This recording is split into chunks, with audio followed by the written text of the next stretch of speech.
Welcome to Sports Econ 101, the show where we discuss sports topics from a business perspective. I'm your host, Edward Brown, along with my co-hosts, Russell Jackman and Mike McDowd. At each commercial break, we're going to ask a sports trivia question, and since we're right in the thick of basketball, it will be basketball. But I know it's time's running out. So it's for me to sound smart. So yeah, and I gotta say, two of these questions are kind of hard. Sorry, Russ.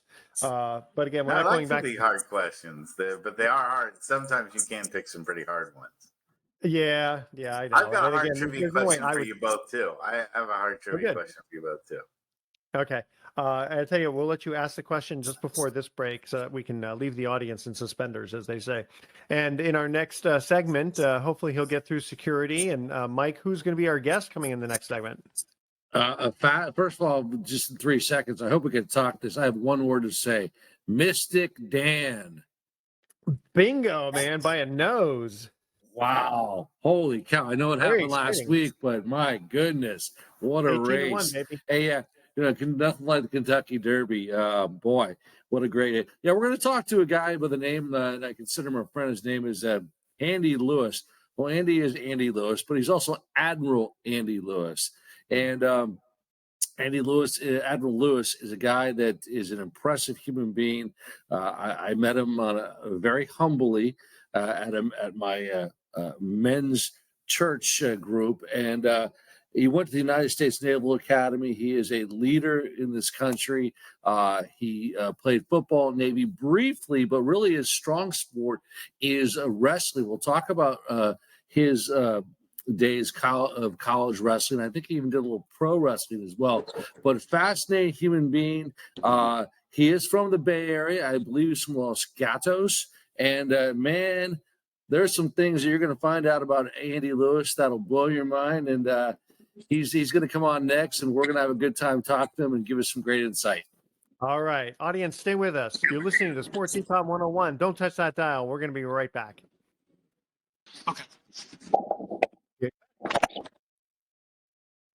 Welcome back to Sports Econ 101. I'm Edward Brown, along with Mike McDowd, Russell Jackman, and our special guest, Andy Lewis. Mike, introduce Andy. He just came on right as we were coming off of the first segment. Impeccable timing Andy has. I got to tell you. Yeah, I want to introduce you to our guest, and he's a special guy. I consider him a friend. I hope he considers me a friend as well. We met at our church men's group in Ponte Vedra, Florida. Very humble guy. I've got to know him over the years, and one thing that, as I mentioned, yes, his name is Andy Lewis, but he's also a guy that's well known in the United States military circles. We say hello to all of our friends listening on Armed Forces Radio Network, and his name is Andy Lewis. He's Admiral Andy Lewis. He's retired, a member of the United States Naval Academy. Played, I think Andy told me he played a little bit of football there, but he was a wrestler for the Naval Academy. And his bio is incredible. A fighter pilot for the Navy, flew, I believe, at least 100 combat missions, achieved the ranks of becoming a commander all the way to the Navy. Andy can fill us in more about that, but also just a guy that, loves this country, loves God, and overall is just a great human being. And I hope by the end of the interview, Andy continues to still call me his friend. So Andy, welcome. We're thrilled to have you. And by the way, Andy, we're always very nice to our guests because we want them to come back. So don't worry, this is not a roast. Yeah, this is not a Tom Brady roast, by the thanks. way. It's great. Welcome to the show, Andy. Hear from you guys. Andy, you grew up in the Bay Area. That's San Francisco Bay Area. We're all from the Bay Area. It's still a wonderful place. Los Gatos, Homewood High School. Is that correct? And I went to Homestead High School, which is Los Altos. Darn it, shoot. Noteworthy. That's where Steve Wozniak and Steve Jobs went to high school. And okay. And also, my brother's roommate from college went to Homestead. He was the he did the drum corps. He still is the it was music it teacher was a there. great place to grow up. In fact, I'm just out here for 36 hours, and I came back to play in a charity golf tournament for my high school. One of my high school football coaches, whose son passed away a couple years ago, and he had a lot of troubles growing up, but he was involved in this organization called Teen Challenge, which is for recovering alcohol and drug addicted folks, and it's a Christ centric organization in which he's involved in, and we 8 of us from our senior year team all came into town. One of us, I live in Florida. Another guy came from Alabama. Another guy came from Texas, and then the other guys still live locally. And these guys are, legend. These guys are legendary guys. They both were just admitted into the Hayward State Hall of Fame, Football Hall of Fame, which Hayward State is no longer a school and no longer has a football team. But these guys were pretty legendary guys in their own right. And played at College of San Mateo before they went. They were, kind of John Madden proteges. So pretty great guys. Good. And Andy, Mike was telling us that you like wrestling was your main sport. Was that when you went to the Naval Academy earlier? But so I wanted to go to college out of high school, and I couldn't really afford it. So my father told me to get a scholarship, and I ended up getting some interest by the Coast Guard Academy initially. And I went back there to take a look at it. And there's this fellow by the name of Otto Graham that was the athletic director at the Coast Guard Academy when I was in 1980 when I was there, and he said, "Yeah, you can come here and play football and wrestle." We were Division III, so I got an appointment there. I had good enough grades and stuff to do so, but I ended up getting recruited a little bit by the Naval Academy through one of those high school football coaches I was just talking about, who and they were Division I, and it was more prestigious school, or at least I was told it was more prestigious school. I didn't really know what prestige meant at that point, but and so I played a year of football and 4 years wrestled for 4 years at Navy. I grew up wrestling in California with under the tutelage of these two brothers named David and Mark Schultz, who were both gold medalists in the Olympics, and pretty famous guys. And my high school nemesis was a guy named Dan Shade, who was also a national champion in wrestling at the University of Oklahoma and an Olympian as well. But I never get close to beating him, unfortunately. So playing football at Naval Academy, I guess the Army-Navy game is kind of a big deal, huh? Yeah, the Army-Navy game is a pretty amazing thing. And it's true in all sports at Navy, at the service academies, is all sports, that Army-Navy matchup it's kind of what you peak for. It used to drive our wrestling coach crazy because we would peak for the Army-Navy match and then lose in the national tournament, to the same guys that we beat in 2 weeks prior. Yeah. Oh, that's funny. You get all psyched for it. It's a rivalry, it's very difficult to compare to any other rivalry in sport. I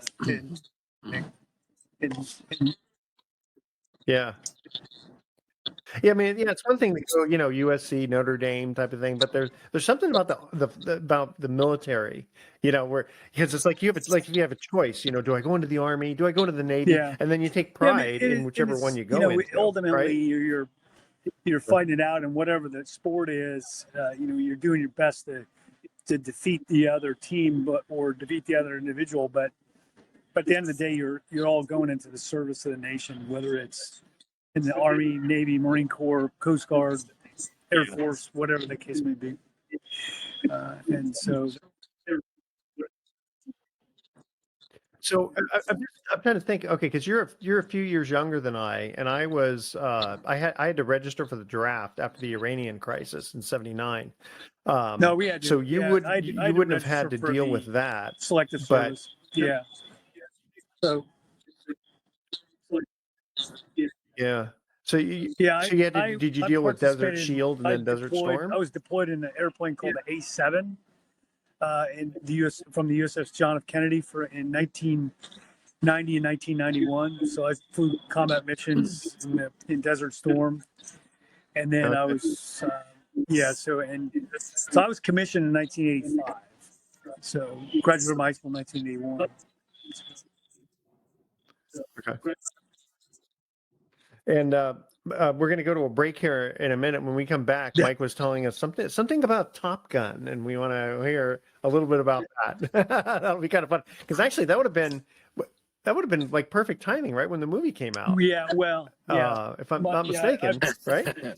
We have had some pass-throughs. Pretty close to it. Okay, stay with us. All right. So here's our first trivia question on basketball, and again, this is a hard one.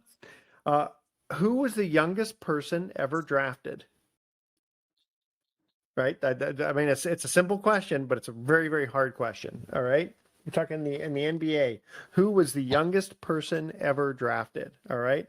Email Edward at sportsecon101.com the answer to that question. When we come back, we're going to continue our interview with Admiral. Can we still call you Admiral? Or do we have to say retired Admiral? Andy, okay. Andy Lewis. All right. Stay with us, audience. Don't touch that dial. We're going to be right back.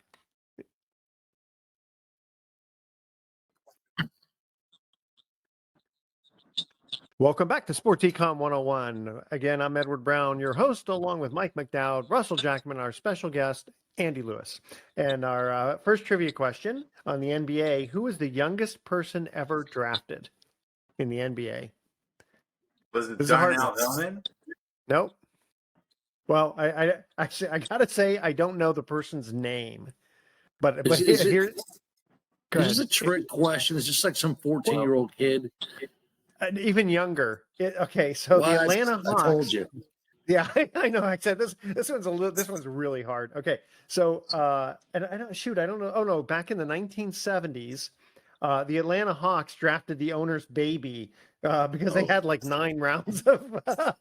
I know that was that's an unfair. That's an unfair question. That was the hardest one. The other one, the next question is actually going to be a little bit more fun. It's hard, but it's kind of more of a fun question. All right, that one's just kind of a throwaway question. All right, Mike, why don't you reintroduce our guest? All right. Well, listen, we want to welcome to the big show. Of course, this show goes coast to coast, border to border, around the world, and Sports Byline USA. We thank all of our good folks there, and of course, everybody listening on Armed Forces Radio. A guy that I've gotten to know over the past few years. In fact, when I first met him, he said, "Oh yeah, I was in the Navy." Okay, well that's great. He wouldn't tell me a darn thing about himself. Very humble guy. He said he went to the Naval Academy, and ultimately Andy told me that I was a commander. I see him about a month or two later. He goes, "Well, I finished out as an admiral." I said, "Oh, well, that's pretty impressive." And he's just one of those guys that loves his country, loves sports, and Andy, we mentioned the Naval Academy. Of course, I want to talk a little bit more about your service outside of the academy, but the rigors of the academy, how did it prepare you for life? I had relatives who went there. I hear it's brutal. I hear freshman year is just awful. I know you were telling me you weren't the best student in the world. So talk about that and how that prepared you for life. Yeah, I mean, I wasn't a very good student at the Naval Academy, and I got into quite a bit of trouble, and I also was not very well high performing militarily either. But what really prepared me was developing the relationships you develop with your roommates, your teammates, your classmates, and going through kind of shared hardships. And it's hard for everybody depending upon who you are. There's very few people that can just breeze through without any trouble. And but ultimately it's purposeful, and it's a lot different than most people's college experience, but a lot more meaningful. I found, and to me, it was it was just really a motivating place to go because I knew that at the end of it, I would have a job and I would have clothes to wear and I would have an opportunity to ultimately to serve the nation, which was something that I just knew in the back of my mind I needed to do. And it was, and I never regretted it. And I was given tremendous opportunities in my time in uniform and subsequent to that too. So, Andy, let me ask you. So, but you all go in kind of at the same situation, and then some guys decide, okay, that's it. I've done my tour or whatever, and I'm out. What got you to just continue on? That's a good question because I actually my commitment was 5 years after graduation, so I could stay 5 years. It was a little bit longer than that because I went into aviation, but I just kind of took it one step at a time. I'm married with 4 kids. I've been married for 38 years now. My wife, I grew up without faith. Mhm. My wife, really without faith. My wife was staunchly Catholic, and so when I asked her to get married, she said, and she eventually said yes. She said, yeah, but we have to get married in the Catholic Church. And, ultimately it was a conversion over time, but that was, we just kind of took it one step at a time. And the only time I ever seriously considered getting out before I retired was we were leaving Japan, and I said I think I'm gonna, because I'd been on 6 deployments in 8 years, and I really didn't know my kids, and I said I think I'm gonna get out and go be an airline pilot. My wife said, "You don't want to be an airline pilot. You don't. That's not who you are." So, and she said, "I'm decided I'm not ready to settle down. So, let's just stay in." So, it's as much to her. I love you, but I love you. Well, Well, tell us a little bit Top about the Gun is Top a Gun very, experience. a publicized place, obviously, and it was, historically it was started, during the Vietnam War because we had a kill ratio that was bad, but I ended up commanding Top Gun and all the associated tactical schools that are out in the desert in Fallon, Nevada, which is about not too far from where you and I are right now. And and then I did that as a 1-star when I first made as my first command tour as an admiral, and it was a really great experience getting to work with literally the best tacticians the Navy has to offer. We worked really closely with the Air Force School, which is in Nellis Air Force Base outside Las Vegas, and with the best fighter pilots in the world and the best tactical aviators in the world, across the services, Navy, Marine Corps, and Air Force. Go ahead, Mike. Hey, Andy, one of the things, by the way, retired Admiral Andy Lewis is with me, aka my friend Andy. Andy, one of the things about being, associated with Top Gun, and I really wish you would have prefaced this question. A, is there any truth that the movie Top Gun was based on you? That's A, and then B, to be associated with a place like Top Gun, you would never tell me this because, again, I keep telling people about what a humble guy you are. That means that you are probably still a very gifted and well-schooled pilot yourself. You have talents that are above and beyond.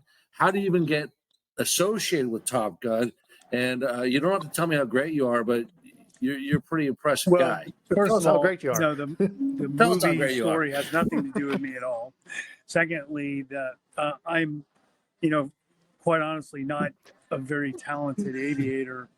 I had to work really hard to do the things that I did in an airplane, and I was shaped by that early on. When I took the aptitude test for flying before I went into flight school, I didn't pass it the first time. So I had to take it a second time. And I got the lowest score you can have.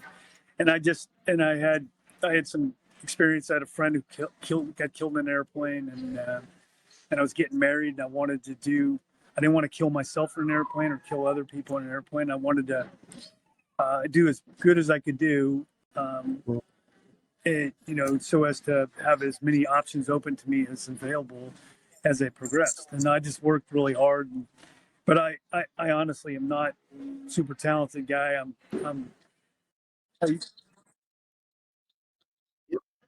No, but you know what it Sure, tells you though? It's a story of perseverance, perseverance. hard work, discipline, all those kinds of things. I think I have a work ethic that I admire my own work ethic. I'm pretty, that's a gift I have, but it's not Okay. talent that you would think of. And, it's not like I don't know. I equate it to a guy like Tom Brady, for example. Not that I'm putting myself on a plane with him, but the reason Tom Brady or Peyton Manning or these guys are not, they're not the greatest players based upon their talent. They worked hard. It's like it's like De La Salle High School. Yeah. And how did De La Salle High School develop that streak? Was the perfect effort. That was put forth, and there's no such thing as gamer in football. There's really no such thing as a gamer in aviation or in combat. You will never perform in combat any better than what you train to, and so you have to train to a really high level. That's kind of the mantra of anybody's good at anything. Good point. Yeah, very good point. But Andy, and I could be wrong. I believe you were named the Pacific Airman of the Year, or so you are a good pilot. You're just a humble guy. You don't want to admit it. I'm standing for you. You won the Navy Distinguished Service Medal, Defense Superior Service Medal. You've won numerous awards. On top of so I wish I had your type of talent. That's what I'm trying to say. Talk a little about the mental preparation and maybe how wrestling, the physicality of what it takes to be a gifted fighter pilot, and how some of your athletic training prepared you for that world, because it's just, listen, it scares the hell out of me to do what you want to do. Yeah. And Mike, Andy, you know what? When we have to go to a break right now. When we come back, please answer those questions. That'd be great. Okay, here's our second trivia question on basketball. Since 1981, which city has the most born players get drafted first overall? Which city? And the hint I'll give you is it's not in the United States. Okay, so since 1981, which city has the most players who were born get drafted first overall? All right, stay with us. You're listening to Sports Econ 101. Don't touch that dial. Welcome back to Sports Econ 101. One more time, I'm Edward Brown, your host, along with Russell Jackman, Mike McDowd, and our special guest, retired Admiral Andy Lewis. All right, our second trivia question on basketball. Since 1981, which city has had the most born players get drafted first overall? And it's not in the United States. Is it Spain? Is it Serbia? No. Those aren't cities. I know, but Madrid is. Madrid is, yeah. No, actually, okay, I'll give you the country, Australia. Sydney? No, Melbourne. Melbourne. I'd have to go back and figure out which ones it is, but yeah, that was Can a hard you name one. one player from Melbourne? I can't. Probably. No, he's had to have at least more than one, right? Since 1981. I'd have to look and see how many. Okay, the next. Don't worry. The next question is a little bit more fun and less hard. Okay. All right. So, Mike, you want to ask your question to Andy again? Yeah, Andy. Before we took the break, we talked a little about your days as a football player and wrestler, and of course all the accomplishments you have achieved as a fighter pilot, and just being in the Navy in general. How do you attribute the your physical training? Because being a wrestler takes tough grits and mentality. to be a fighter pilot, as I alluded to before our break.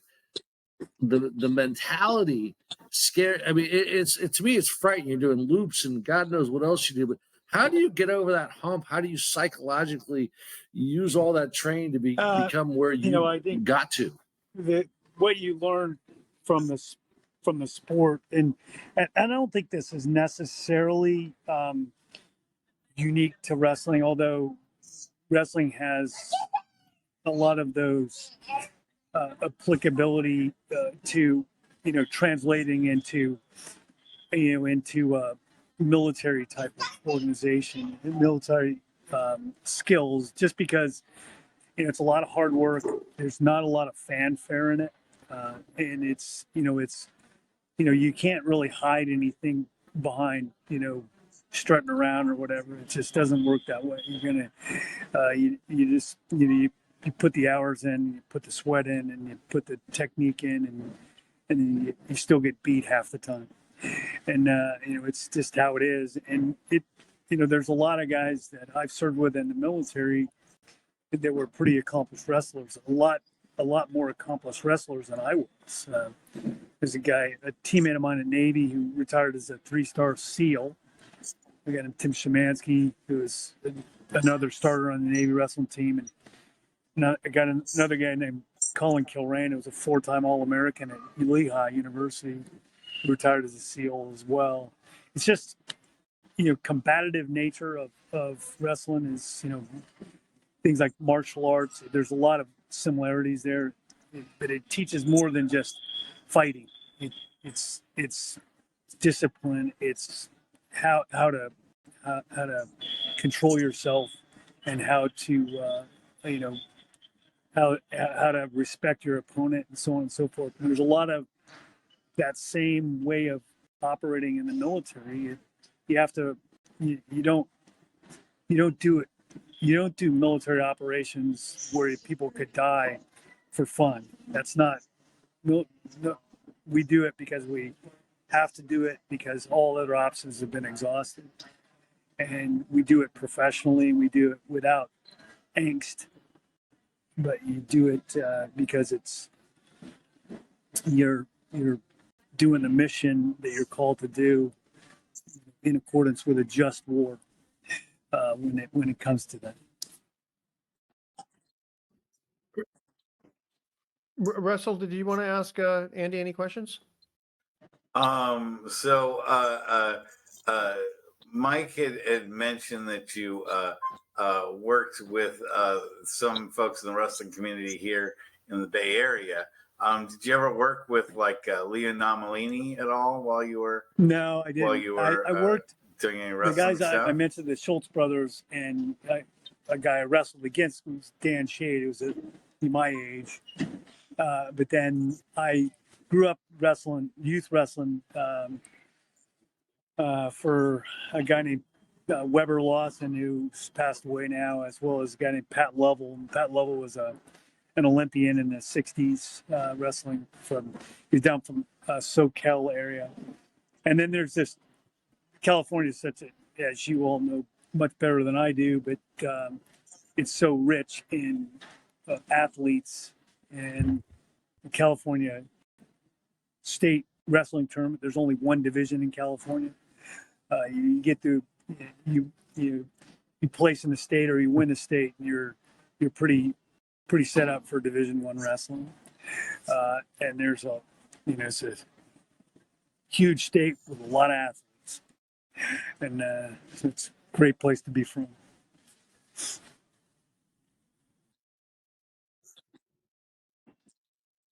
Andy, one question I want to ask, and I never got it to ask anybody who was in the military this, but it's such a wide question too. But whether you're a fighter pilot or you're in command of a major operation, talk a little about the awesome responsibility of having that, and what are the things that you're able to talk about that people who are not in the military. I mean, there's so many elements, I'm sure, that we just don't have a clue about, and it's got to be just fascinating. Can you address any of those types of things that I'm speaking to? Yes and no. I mean, yes, in that Well, knowing that there's a lot that I can't talk about, but a lot of that is not all that interesting. Yes, in that what Yeah, you obviously. can talk about is Really? the people that serve in the military. And the vast majority of people in the military are their average age is about 22, and they serve. The average serves about 4 years. The vast majority of the military is enlisted, not officers. So most of them possess a PhD, a public high school diploma, and they come from the cities, they come from the country, and they are normally on economically or less privileged than most of us are, and a lot of immigrants, a lot of first generation Americans, a lot of them that serve in the military, and serving alongside those people that I served alongside for as long as I did is, it gives you great faith in the nation. It gives you great faith that our country is the greatest place on earth. And Yeah, a lot of those first generation immigrants are absolutely, more and patriotic than a it's lot not of Americans. point fingers at anybody one way or the other. It's just I have a great admiration for the people that I served alongside, and many of which who did not have Mm-hmm. the benefits of a nice home life or a good education growing up, or even ample food and clothing. And so to serve alongside those people, and you show them respect and dignity and live by the golden rule and love them as Christ has told us to love them, as he loves us, and you can't go wrong. It's actually very motivating, very easy to get up every day and look yourself in the mirror and say, this is a good thing. Things always work out better than I ever thought they would. It's really. Wow. Wow. Andy, you're working with so many men and women, and you personally have attained such a great, cool level. Most of us will never get.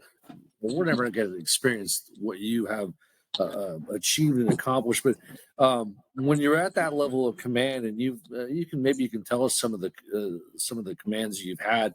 But how do you maintain a proper perspective? Because it's like sports. I'm sure there's a lot of egos and male testosterone. How do you kind of keep things even keel and not get so full of yourself? Because that's probably hard.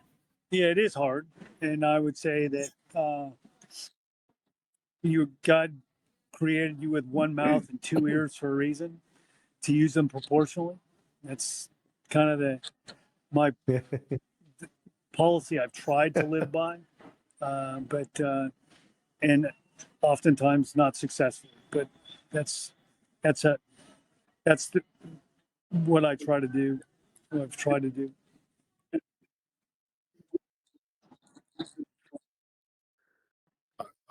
You got to have an antidote. Tell us about some of the lighter moments that happen. We don't hear. I mean, whether it's on ship, whether you're in in the desert or whatever, or maybe you're at a bar singing with a bunch of fellow pilots. Can you tell us about any of the lighter things that we see in Hollywood movies that actually do happen, or do they not happen? Yeah, I mean, I guess there's plenty of them. No comment. I mean, my call sign was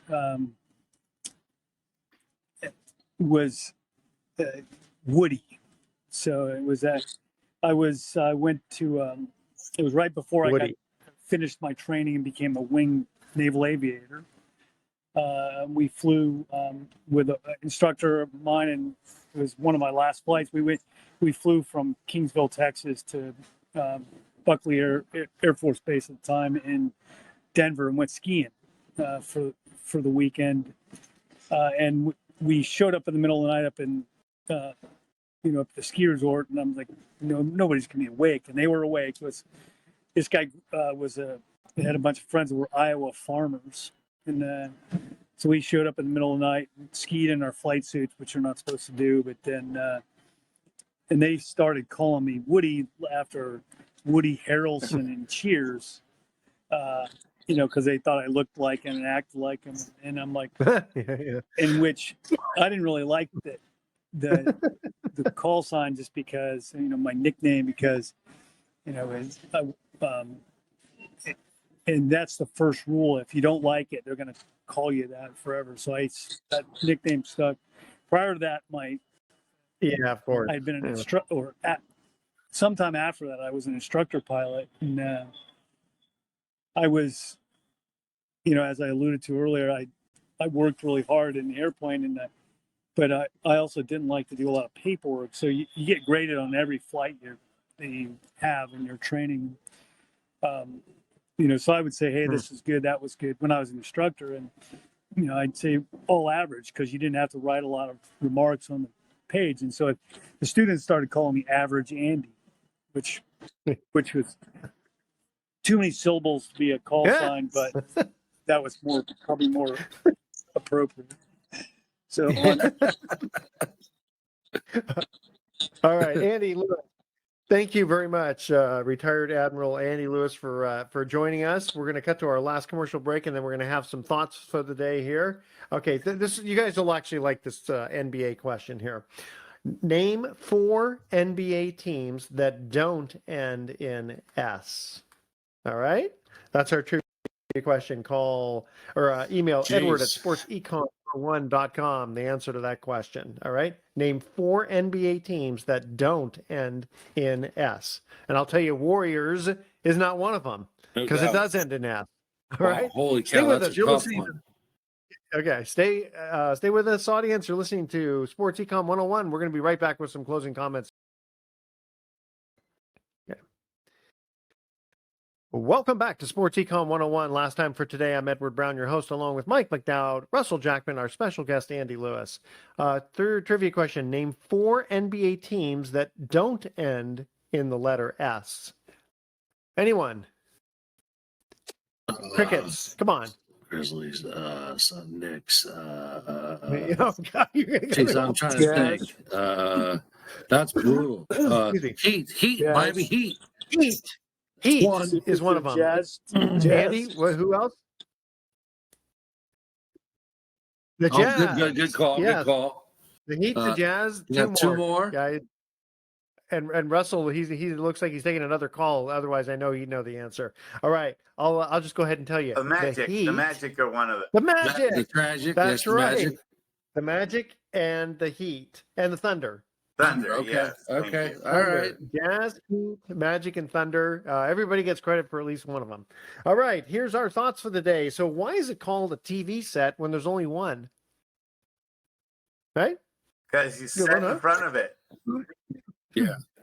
Because you sat in front of it. Good one. Russell always comes up with some good ones there. Okay, and do you think when they asked George Washington for his ID, he just whipped out a quarter?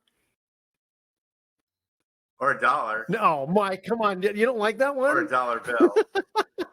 Okay, he's putting his hand over his eyes. Yeah.